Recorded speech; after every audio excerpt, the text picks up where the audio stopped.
right, so we're gonna go over some wrist stretches. So when we do think about like wrist circles, we kind of all move our entire arm. So see how like this forearm is moving as I do it. But this one I want you to really isolate through the wrist. So you're gonna be holding down your forearm, rotating all the way. And it's gonna sound clunky, crunchy, that's all normal because we have 8 little carpal bones here and they're meant to move. So when you're doing this and isolating it, it is gonna be a little bit awkward feeling because you're not used to those areas moving all the time because they usually move all together. But this one we're trying to isolate and trying to get as much movement through that joint as we can.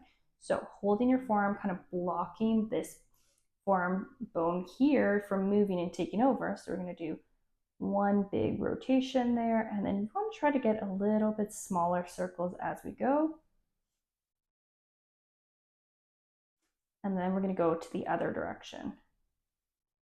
You're going to hear some clicks, and that's totally normal. Everyone always panics when they start hearing that. And go into smaller circles, and it should be a little shaky because this is really trying to capitalize on getting more joint rotation.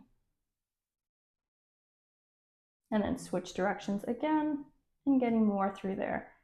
And then over time, as you do this, it actually should help open up through your wrist joint too, just because you're getting more motion in through those joints.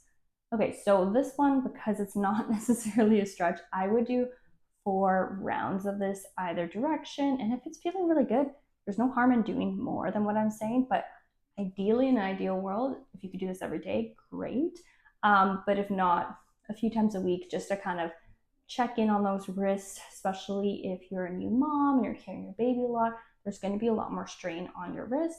Or if you're working at your desk, a lot of computer work, mouse work, this is a common complaint I see. Okay, give your wrist a nice little break today.